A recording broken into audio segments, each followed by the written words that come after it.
Olá, boa noite, graça e paz, queridos irmãos, amigos do Facebook, vocês são muito bem-vindos. Louvamos a Deus por mais um dia de vida, louvamos a Deus por mais uma oportunidade.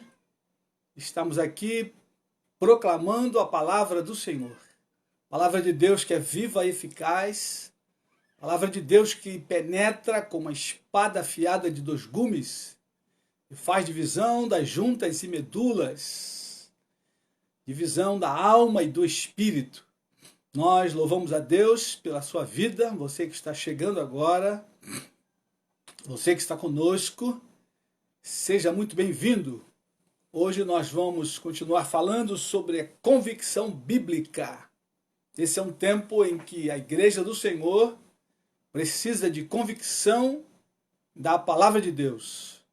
Eu e você precisamos a cada dia estarmos convictos da palavra do Senhor.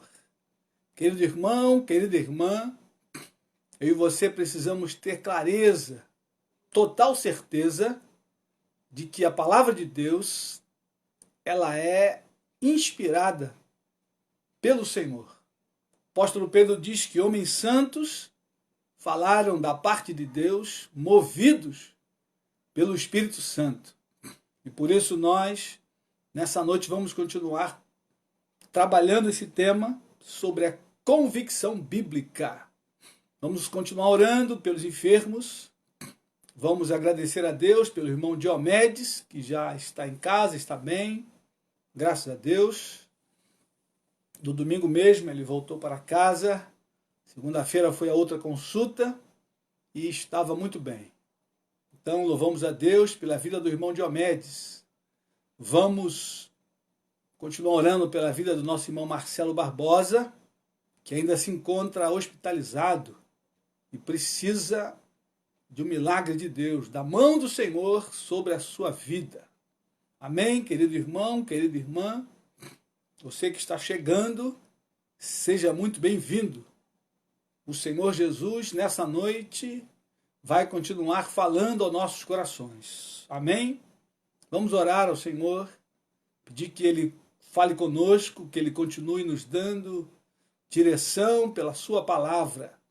Palavra de Deus que é viva e eficaz e penetra com uma espada afiada de dois gumes.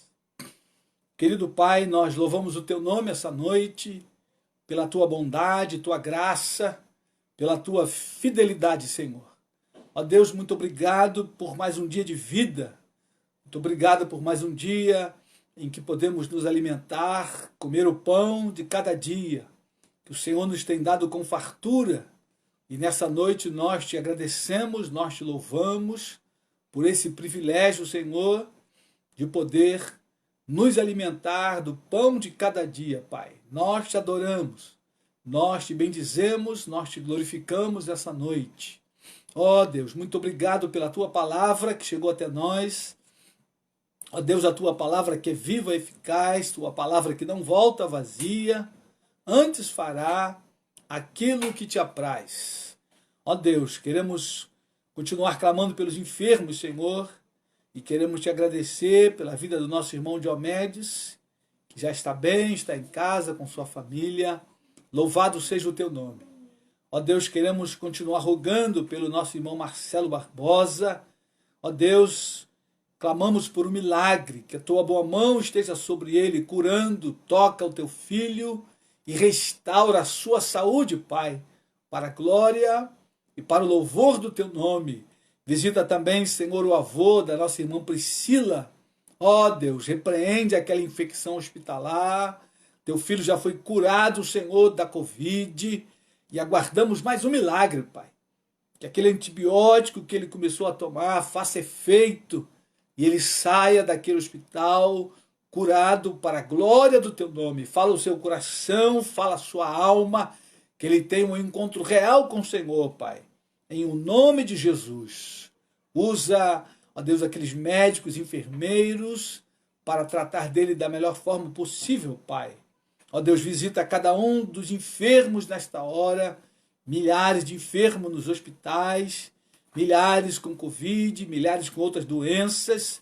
Pedimos que a tua mão poderosa venha sobre cada um deles, Pai, e manifeste a tua graça, a tua bondade, a tua fidelidade, Senhor, para a glória do teu nome. Rogamos pelo nosso país, visita, Senhor, o nosso país, visita o governo, o presidente da República, os ministros.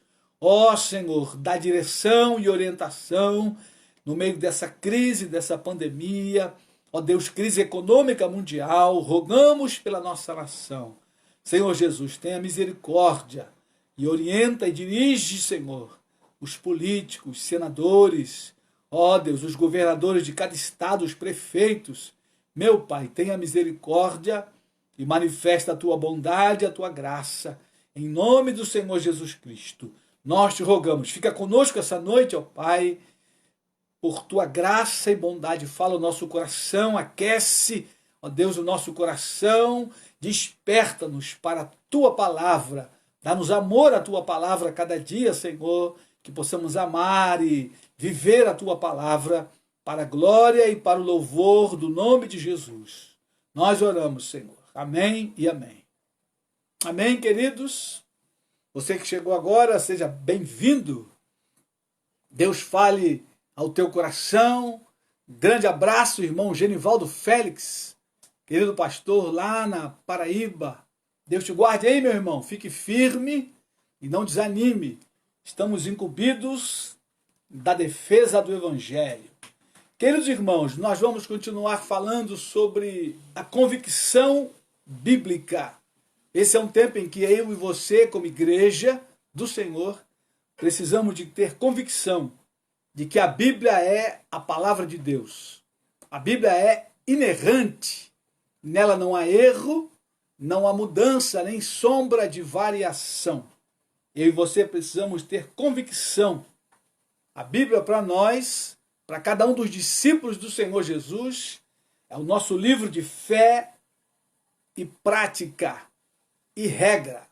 Regra, fé e prática.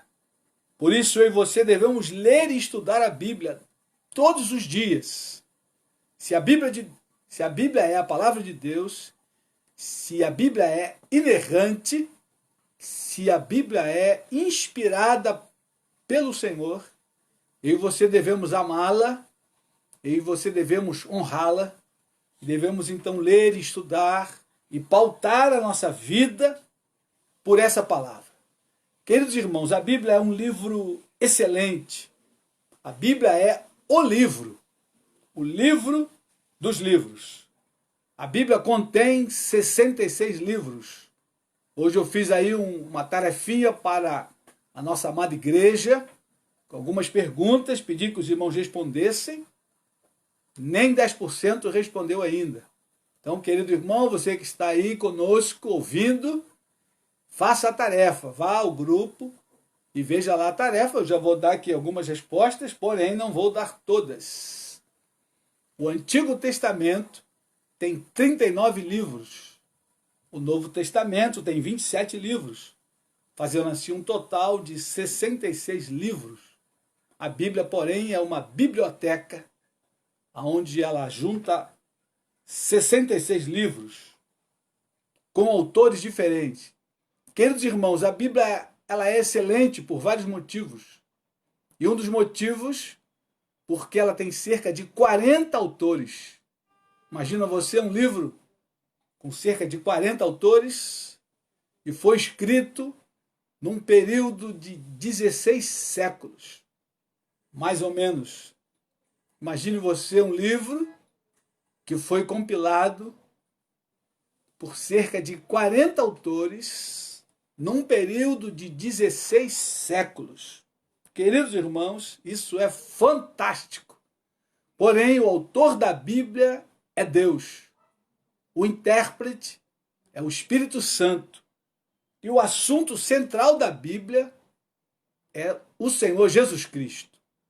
Isso torna a Bíblia fantástica, porque o autor dela é Deus. Cerca de 40 escritores escreveram, inspirados pelo Espírito Santo. Depois nós vamos ao texto lá em na segunda carta de Pedro. Mas, queridos irmãos, alguns fatores históricos, tornam a Bíblia um livro fantástico, além dos fatores espirituais. Nesse período de 16 séculos que a Bíblia foi escrita, aproximadamente, nós temos diversos autores que pertenciam a classes sociais diversas. E eu fiz algumas anotações para a gente pensar um pouco. E uma outra coisa fantástica é que a maioria deles não se conheceram, salvo um ou outro que viveu na mesma época e também escreveram. Porém, na sua maioria, entre os 40 autores, a maioria não conheceu um ao outro. Porém, isso não tem nenhuma interferência no conteúdo, na uniformidade do texto bíblico.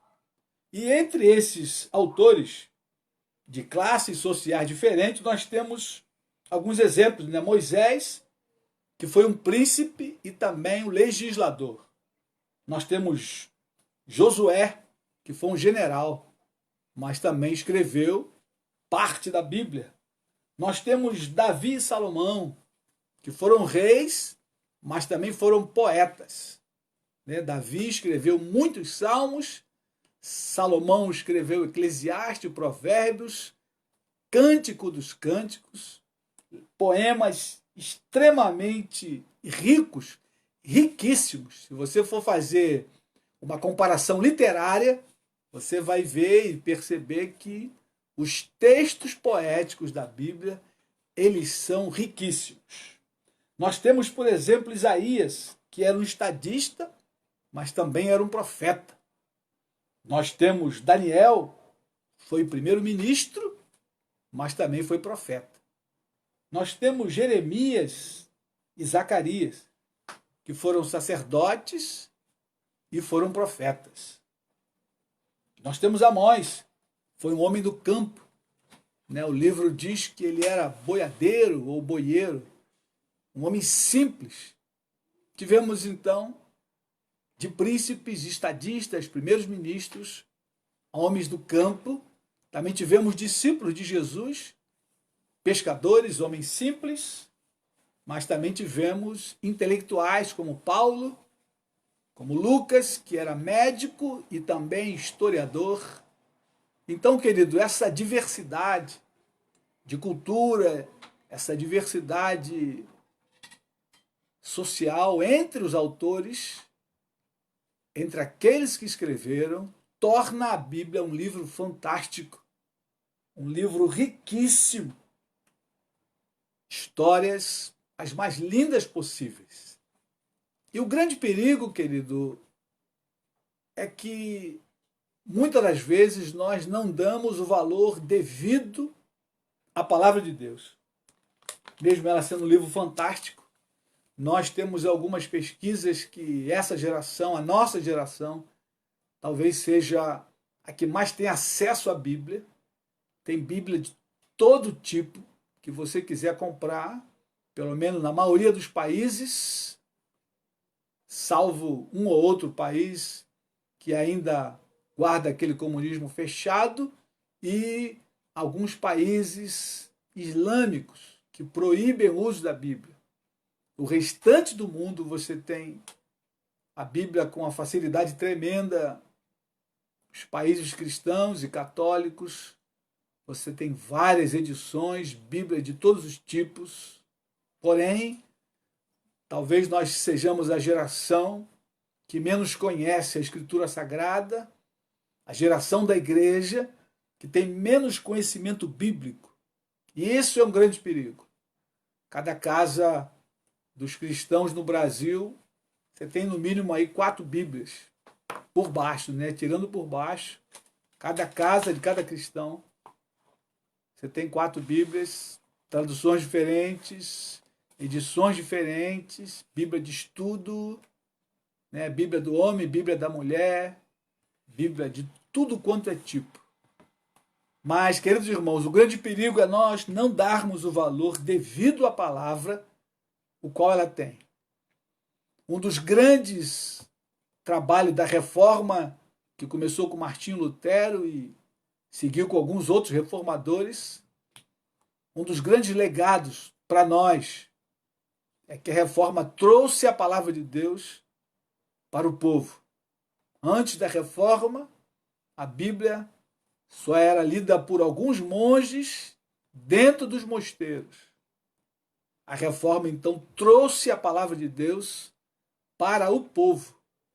Isso foi a maior riqueza, o maior legado que a reforma trouxe para nós. E depois de 5 séculos, né, a reforma data de 1500, nós assim não damos o valor devido à palavra, salvo em alguns rincões, alguns países fechados, onde é proibido ter uma Bíblia. Tem alguns contos missionários. Eu andei dando algumas tarefas para os irmãos lerem e ouvirem. Igrejas inteiras com algumas páginas da Bíblia. Queridos irmãos, isso é algo incrível. E os irmãos ali com fome da palavra. Eu quero nessa noite chamar você para prestar atenção nisso e dar mais valor à palavra de Deus que está na tua mão, na tua casa, e ler a palavra, pesquisar, estudar. A Bíblia é o trabalho mais nobre que nós podemos ter. Aquele que se ocupa em estudar a Bíblia, ele tem uma das tarefas mais nobres de todos os tempos.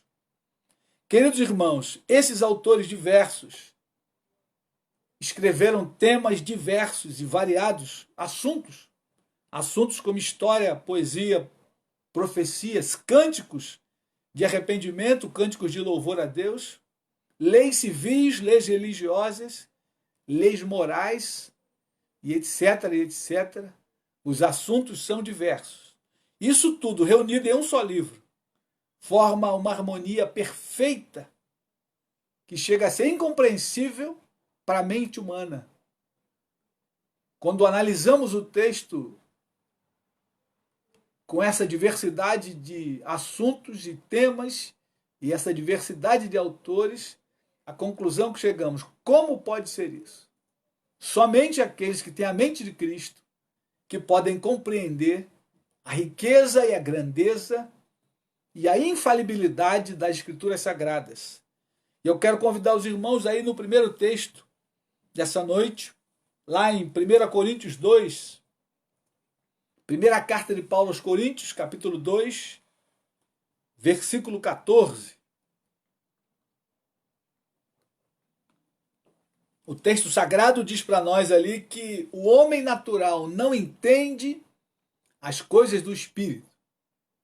Por isso que a mente humana natural, ela não consegue compreender, e por isso você vê tanta gente falando tanta bobagem acerca da Escritura Sagrada, gente que não estudou, não pesquisou, simplesmente usa a sua boca para falar asneira, e chega a ser, até ser ignorância, quando se refere de maneira vulgar e chula sobre um livro o qual eles não estudaram, não pesquisaram, porque se fossem pesquisar e estudar, não estariam falando bobagem acerca desse livro sagrado.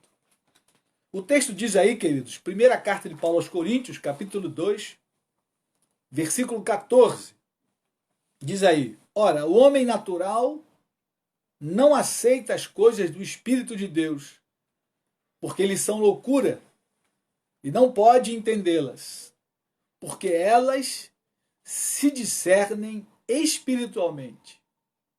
Porém, o homem espiritual julga todas as coisas, mas ele mesmo não é julgado por ninguém.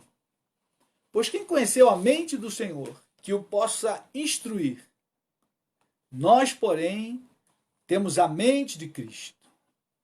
Então, queridos, o texto diz que o homem natural não aceita as coisas do Espírito de Deus, ou não entende as coisas do Espírito de Deus, porque elas são loucura aos olhos humanos.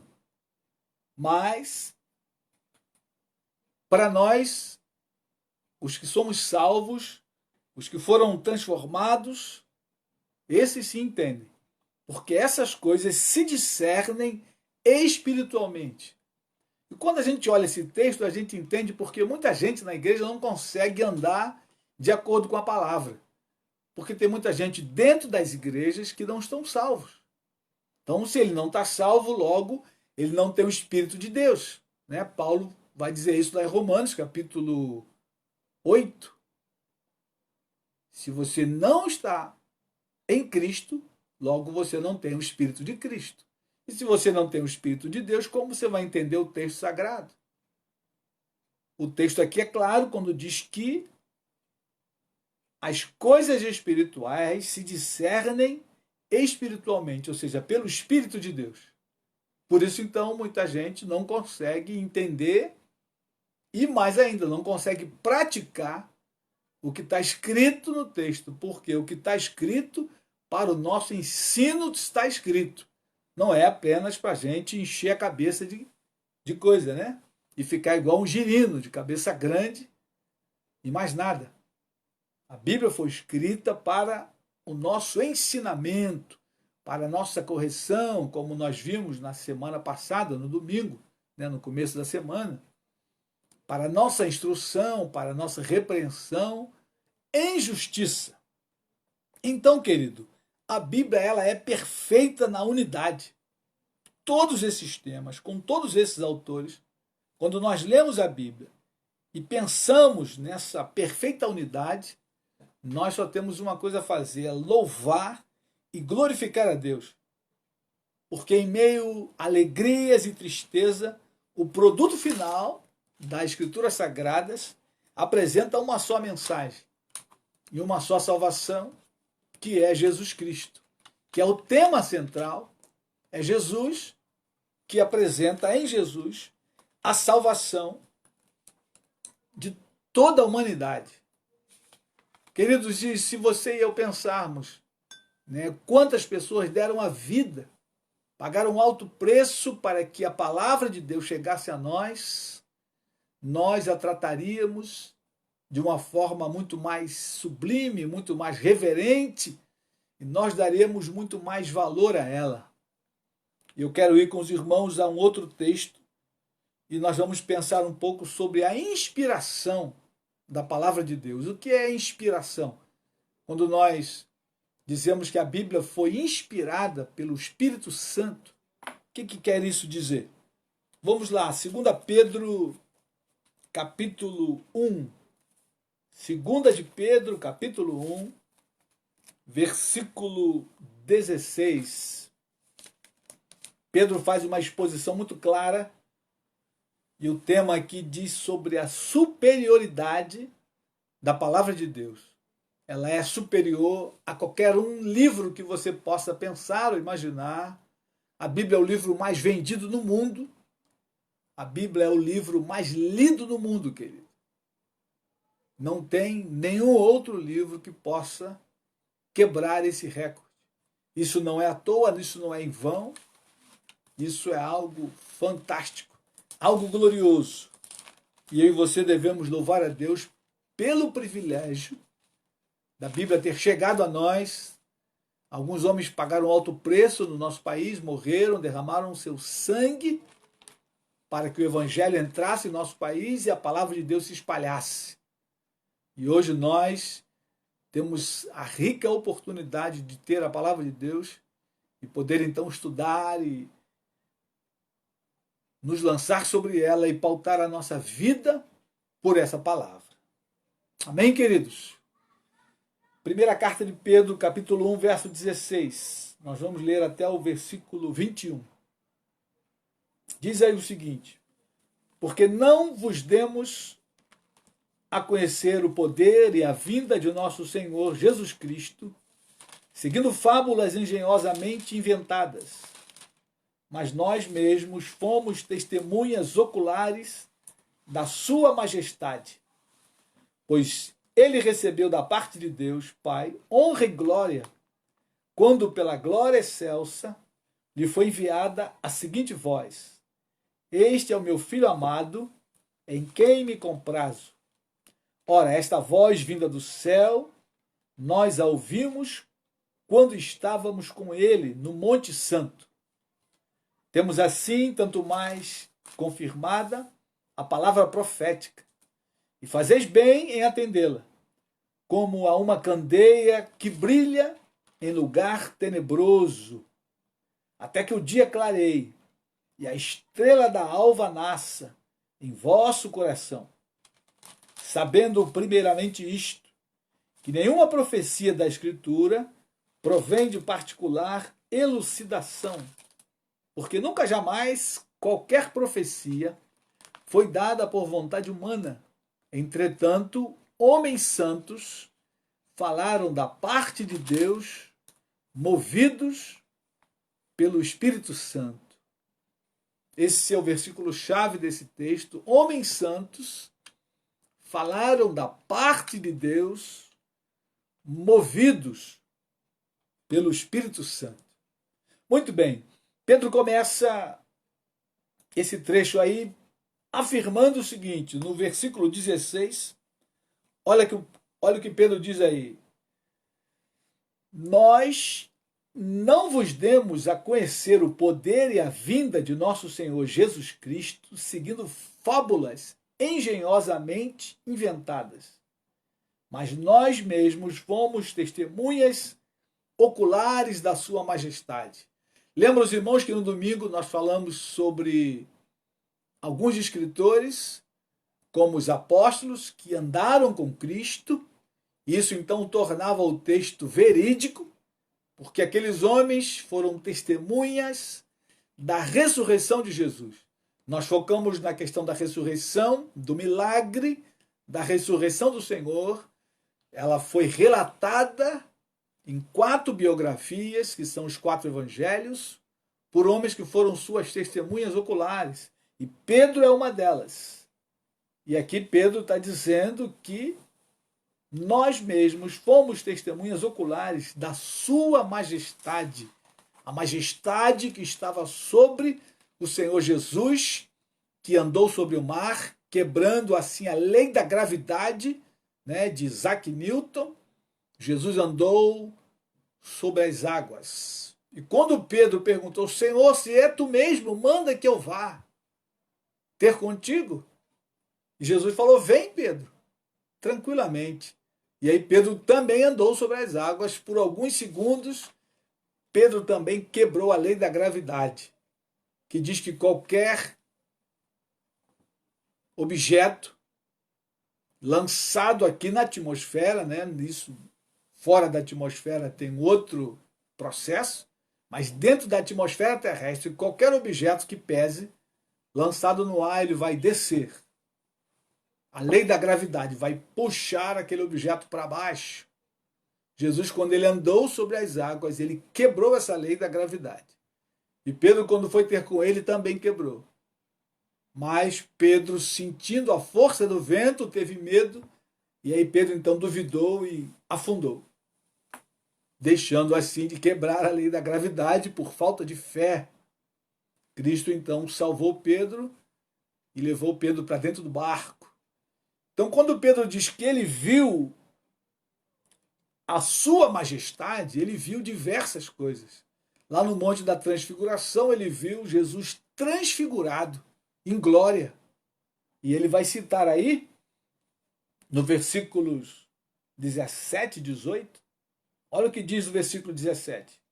Pois ele recebeu da parte de Deus, Pai, honra e glória, quando pela glória excelsa e foi enviada a seguinte voz, este é o meu filho amado, em quem me comprazo. Ele recebeu a glória porque Jesus ele foi transfigurado, e um dos evangelhos diz que a roupa dele ficou tão branca que nenhum lavadeiro na terra poderia ter tornado as vestes tão brancas daquela forma. Não era uma brancura humana, física. Era algo celestial, glorioso. Jesus transfigurado em glória. E Pedro estava lá vendo tudo isso. Pedro, Tiago e João, para não ter dúvida, já naquela cultura judaica, qualquer assunto era resolvido com 2 ou 3 testemunhas. Então, para que não houvesse nenhuma dúvida de que Jesus de fato foi transfigurado, estavam com ele Pedro, Tiago e João. E aí Pedro fala sobre a voz que ele ouviu, que era a voz de Deus, que disse: "Este é o meu filho amado, em quem me comprazo, em quem tenho prazer." E olha o que Pedro diz mais no verso 18. "Ora, esta voz vinda do céu, nós a ouvimos quando estávamos com ele no Monte Santo." Monte Santo aí Pedro está se referindo ao Monte da Transfiguração. Eles ouviram e eles viram, eles foram testemunhas oculares. E ninguém pode contradizer, queridos, esses fatos. Contra fatos não há argumentos. Eles viram e ouviram a glória de Cristo, ouviram a voz de Deus. Então, quando ele argumenta de que o evangelho que ele pregou não estava baseado em fábulas, era verdade, estava baseado na majestade que eles viram na pessoa do Senhor Jesus. E no verso 19 ele segue dizendo o seguinte: "Temos assim tanto mais confirmada a palavra profética, e fazeis bem em atendê-la, como a uma candeia que brilha em lugar tenebroso, até que o dia clareie e a estrela da alva nasça em vosso coração." Querido, preste atenção no que Pedro diz aqui. Temos assim tanto mais confirmada a palavra profética, porque os profetas já haviam anunciado a respeito de Cristo e da sua glória e da sua majestade. Pedro então está dizendo: nós temos tanto mais confirmada a palavra profética. Eles puderam viver aquilo na prática para confirmar o que os profetas disseram. Agora ele acrescenta a isso um detalhe: fazeis bem em atendê-la, como a uma candeia que brilha em lugar tenebroso, até que o dia clareie e a estrela da alva nasça em vosso coração. Queridos irmãos, se nós obedecermos a palavra, a nossa vida ela vai sendo iluminada.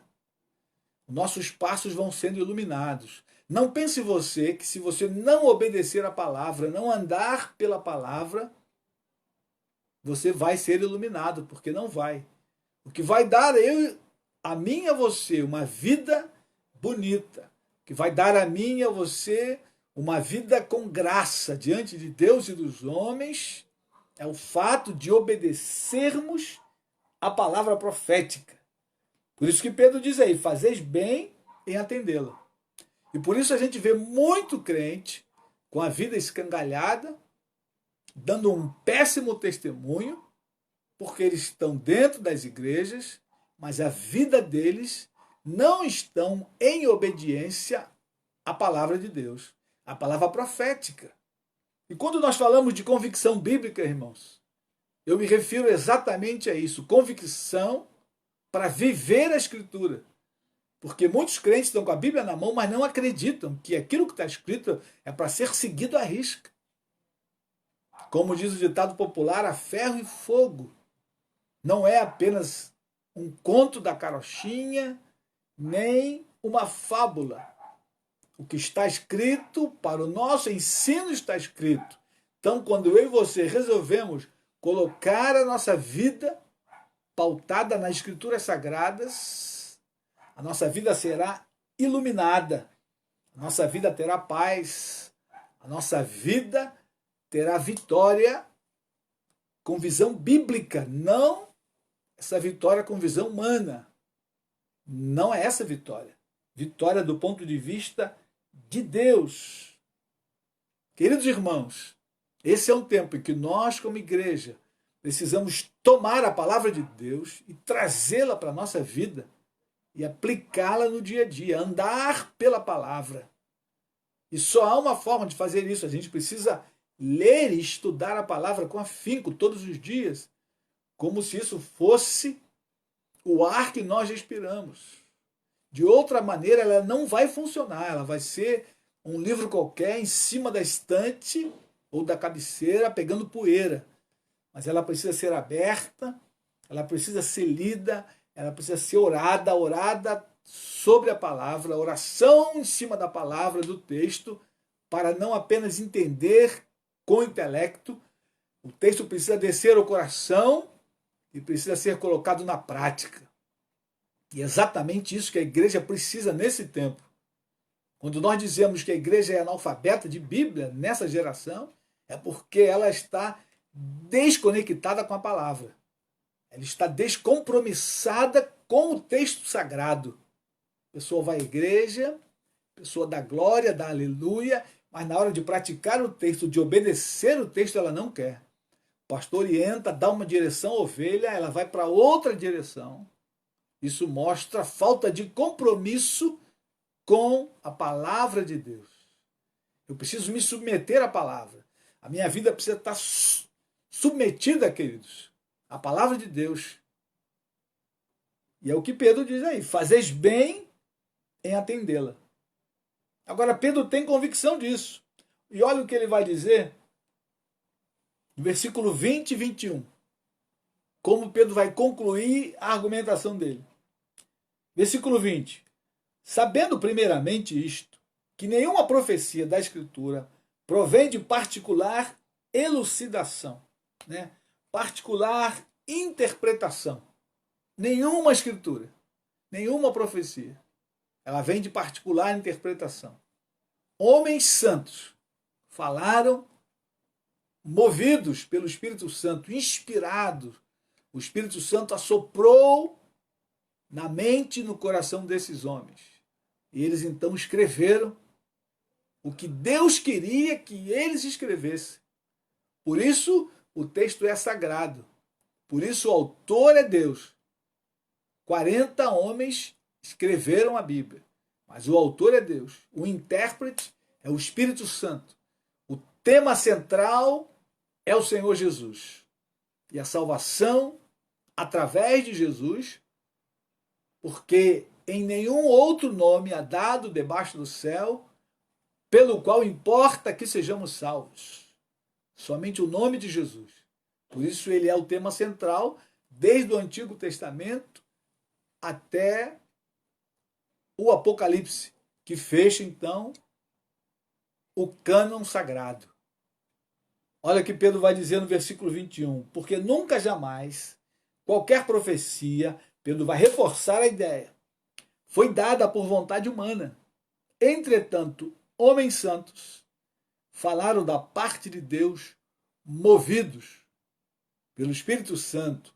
Movidos aí, querido, significa carregados, sustentados, levados, conduzidos pelo Espírito Santo, guiados pelo Espírito Santo.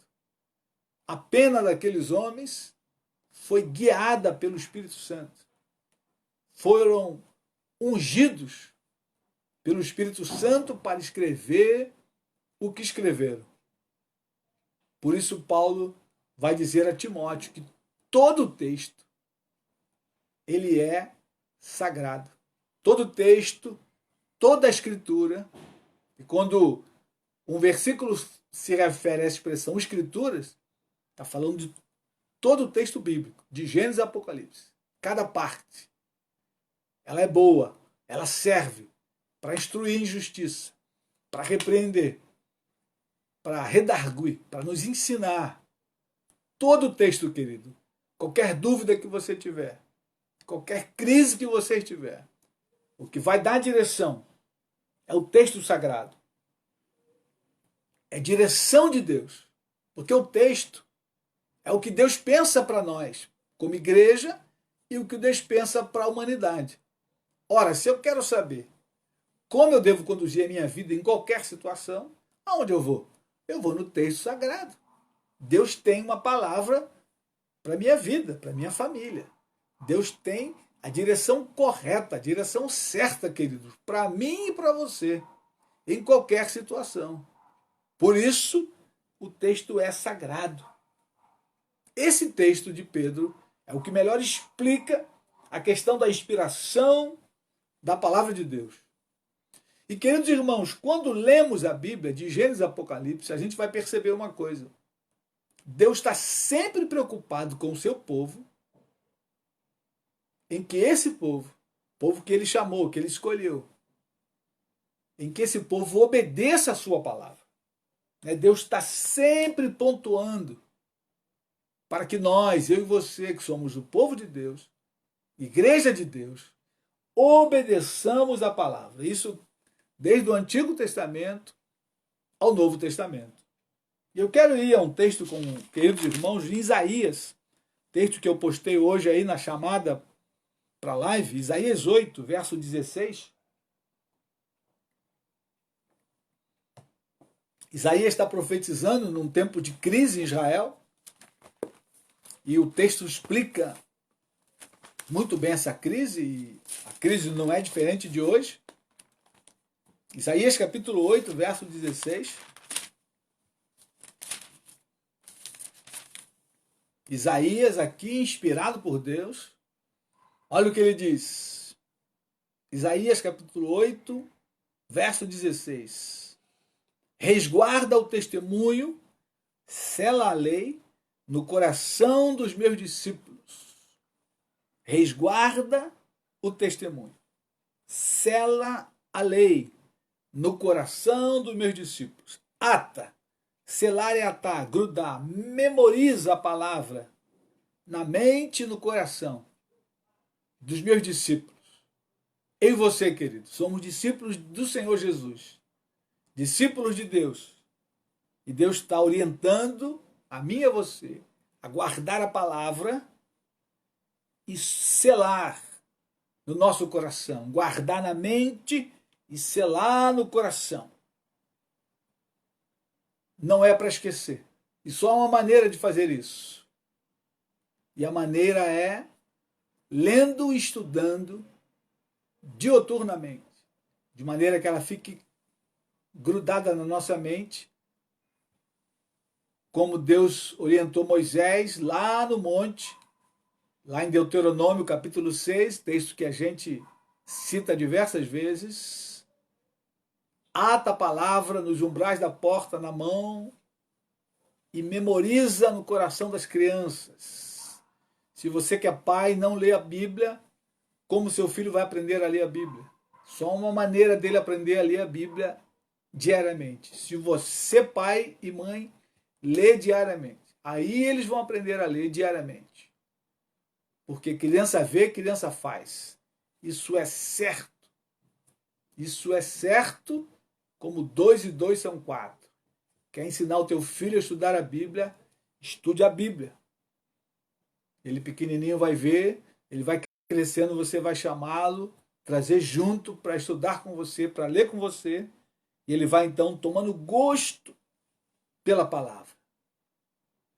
E a orientação de Deus é guarda a palavra, sela a lei no coração dos meus discípulos. E olha o que Isaías diz aí, nós vamos ler até o versículo 20. Esperarei no Senhor que esconde o seu rosto da casa de Jacó, e a ele aguardarei. Eis-me aqui, e os filhos que o Senhor me deu, para sinais e para maravilhas em Israel, da parte do Senhor dos Exércitos, que habita no monte Sião. Quando vos disserem, consultai os necromantes e os adivinhos, que chiureiam e murmuram, acaso não consultará o povo ao seu Deus? A favor dos vivos se consultarão os mortos? A lei e ao testemunho. Se eles não falarem desta maneira, jamais verão a alva. Queridos irmãos, Isaías estava naquele momento de crise ali em Israel, e o povo queria consultar até os mortos. O povo sempre quer uma resposta certa e fácil. O povo sempre quer uma resposta certa e fácil.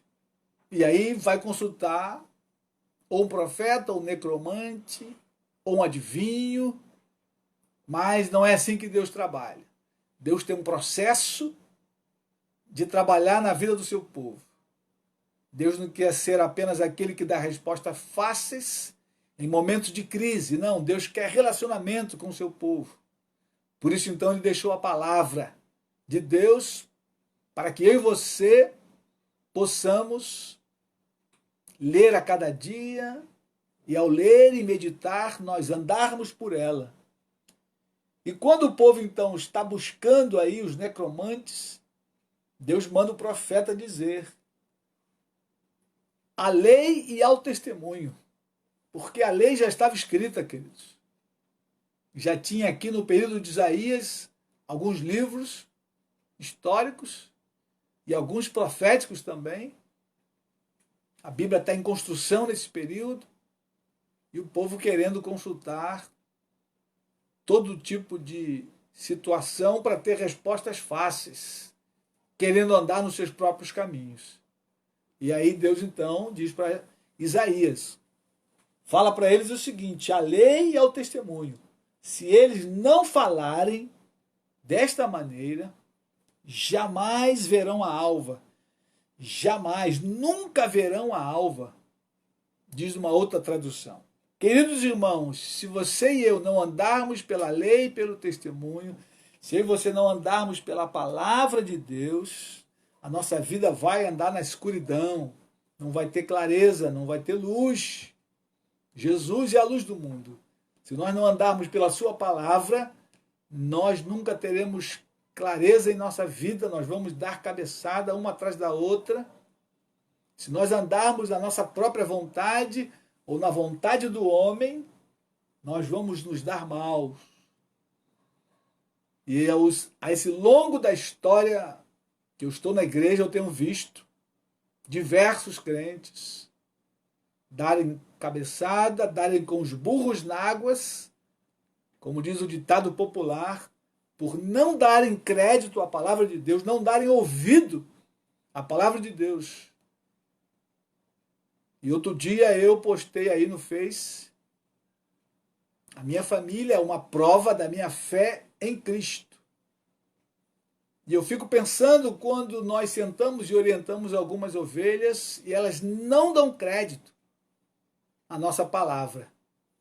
Quero dizer a você, querido irmão, querida irmã que está conosco, que são nossas ovelhas, olhe para a minha vida, a minha família. E aí então você conclua se eu posso ajudar você um pouco ou não.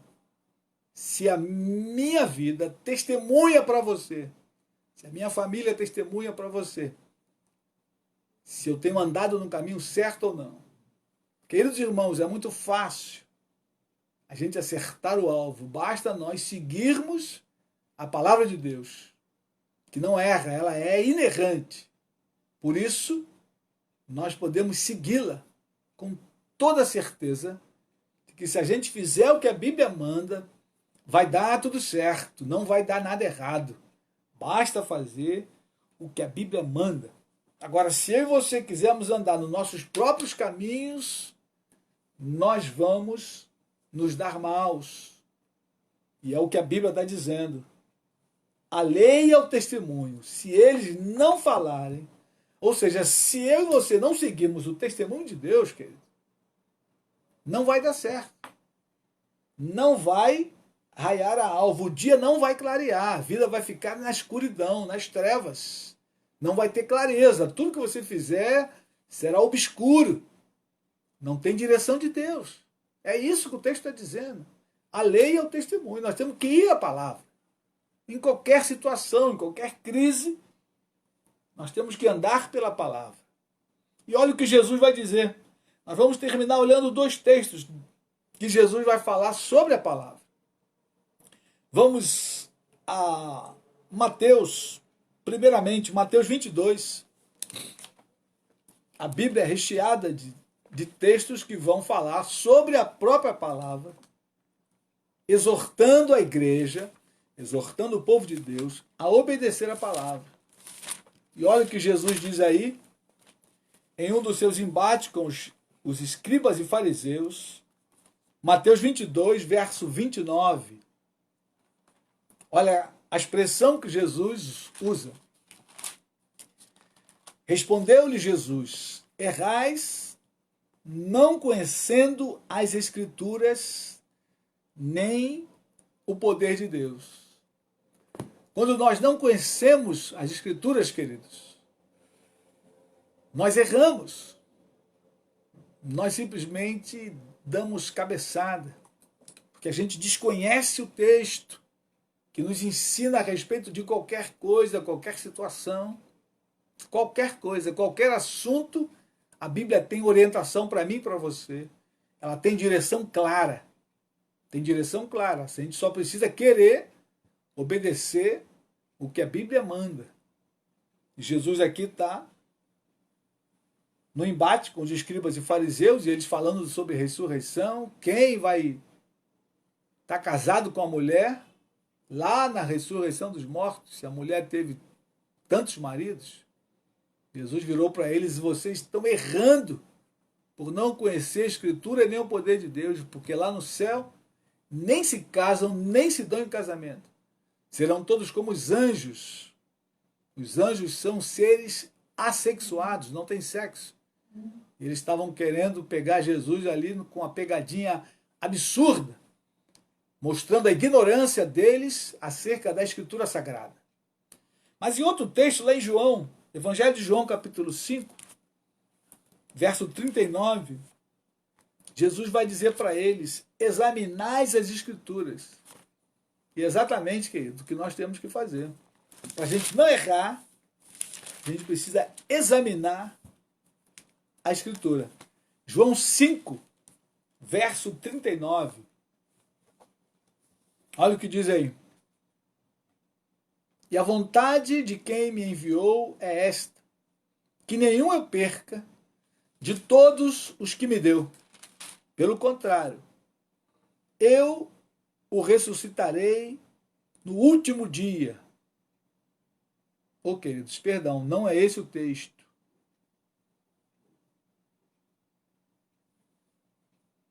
Anotei errado. Porém, nós vamos achar o texto. O texto é 5,39?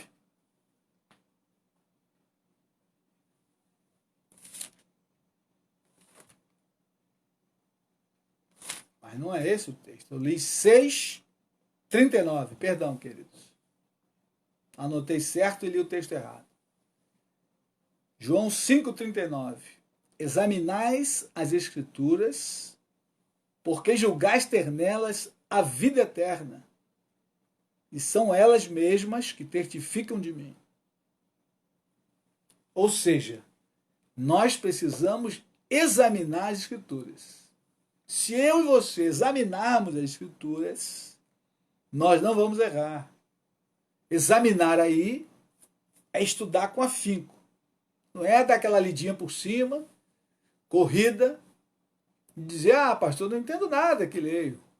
Se a gente der aquela lida superficial, sem vontade, por obrigação, a gente de fato não vai entender nada.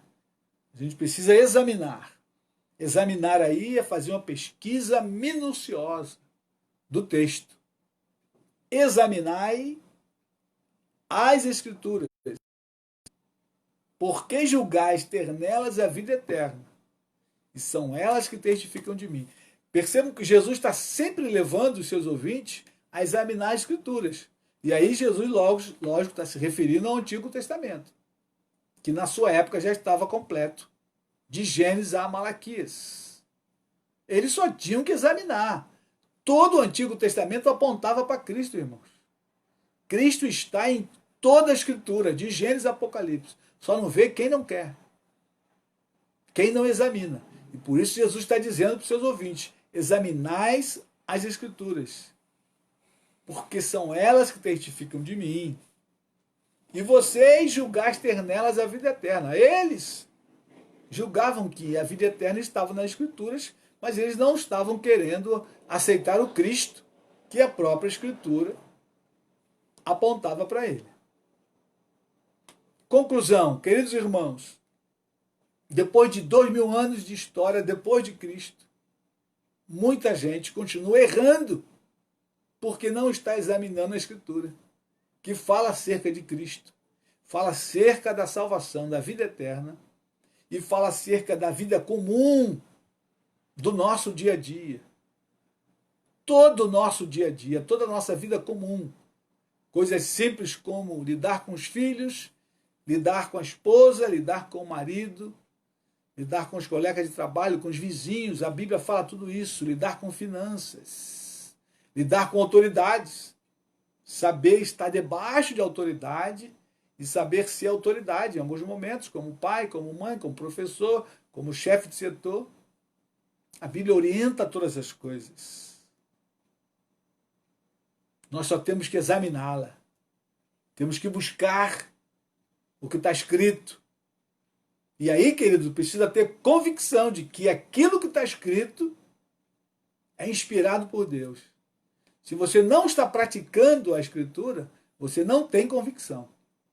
Você tem a Bíblia como um livro, mas é um livro comum, não é bem assim, não é ao pé da letra. Aí começa a querer acrescentar e dar aquele famoso jeitinho brasileiro. Conclusão dos fatos.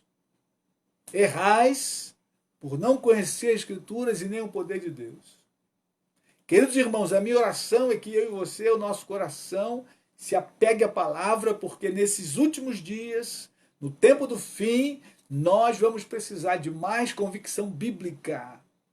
Como o texto que nós lemos no domingo, haverá tempo em que os homens não suportarão a sã doutrina. Pelo contrário, cercar-se-ão de mestres enganadores, como que sentindo coceira nos ouvidos. Cercar-se-ão de mestre que falarão de fábulas engenhosas, mas não falarão da sã doutrina. Amém, querido irmão, querida irmã? Deus guarde o teu coração, Deus leve a mim, a você a palavra, a meditação diária na palavra, a crer na palavra, que ela é inspirada por Deus, ela é inerrante. A palavra de Deus não erra. Você pode acreditar e praticar sem nenhuma sombra de dúvida que você vai se dar bem. A sua vida vai ser iluminada. Como diz o texto, iluminada para a glória de Deus. A irmã Sandra está agradecendo os irmãos que oraram pelo seu pai, o pastor Pereira. Já está em casa recuperado, glória a Deus. Louvado seja o nome do Senhor. Deus tem trazido cura para alguns irmãos.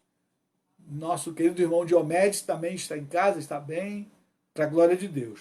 Vamos continuar orando pelo avô da Priscila, que foi curado da Covid, já saiu da quarentena, mas ainda está hospitalizado com infecção hospitalar. Vamos clamar a Deus por ele.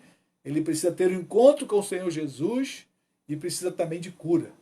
E vamos continuar orando pelo Marcelo Barbosa também. Tinha melhorado, mas deu uma piorada. Precisa do nosso clamor. Amém, queridos? Vamos orar. Deus te guarde. Continue te dando uma semana abençoada na presença de Deus. E se Jesus não voltar, domingo estaremos juntos às 18 horas. Os que são da igreja aqui, no canal do Anil, preste atenção, nós mudamos a escala está diferente, alguns irmãos não estão olhando o que nós estamos postando lá no grupo. Eu vou puxar a orelha de algumas ovelhas que estão desligadas. Então preste atenção, já está lá os 3 grupos, nos próximos domingos. Se você está na escala, preste atenção, não falte a reunião. Como alguns, como diz lá em Hebreus, não deixe de se reunir com os irmãos, porque ali a cura, ali a graça de Deus. Amém, queridos? Oremos ao Senhor. Pai querido, te adoramos nessa noite, bendizemos o teu nome, pela tua palavra que é viva e eficaz. Pedimos que a tua palavra encha o nosso coração a cada dia mais de desejo de estudá-la, de seguir a tua palavra, de andar por ela, Senhor. Ó, querido Pai, dá-nos convicção da tua palavra todos os dias da nossa vida, para que possamos pregá-la, vivê-la, colocar em prática, ó Deus, e de alguma forma levar alguns a crer na tua palavra. Em o nome de Jesus, fortalece os nossos irmãos, ó querido Pai, que estão em dúvidas sobre a tua palavra, que haja fé no coração deles, de que a tua palavra é viva e eficaz e penetrante como uma espada afiada de 2 gumes, Senhor.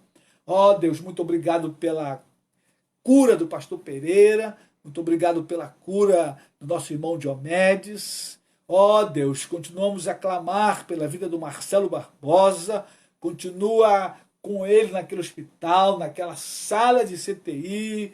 Ó Deus, restabelece. Deus amado, cura ele de todo mal, de toda infecção. Em nome de Jesus, opera ali um milagre na vida do Marcelo, Pai. Da mesma maneira, o avô da Priscila, cura ele daquela infecção hospitalar, que aquele antibiótico que foi ministrado hoje possa fazer efeito, Senhor, e ele seja curado, e ele seja salvo, que ele tenha um encontro com o Senhor. Ó Deus querido, e ele volte à sua família, para a nossa alegria, Pai, no nome de Jesus. Visita os demais enfermos, ó Deus, dezenas e centenas de pessoas enfermas, os anciãos da tua casa, tu visita aqueles que estão com problemas diversos, Senhor. Nós temos orado e clamado a ti todas as reuniões e todos os dias pelos enfermos. Deus amado, dá-nos cura para o teu povo, para que haja alegria em nosso meio, para que haja testemunho vivo do teu poder, da tua graça e da tua majestade, Pai. É a nossa oração em nome de Jesus. Fica conosco essa noite, dá-nos uma noite de descanso tranquila na tua presença. É a nossa oração em nome de Jesus. Amém e amém. Amém, queridos irmãos. Tenha uma boa noite, um bom descanso. Medite na palavra ainda antes de dormir. Medite um texto, um salmo. Medite em um provérbio, para que você então possa dormir o sono dos justos. Um forte abraço, Deus te guarde, e até domingo, se Deus quiser.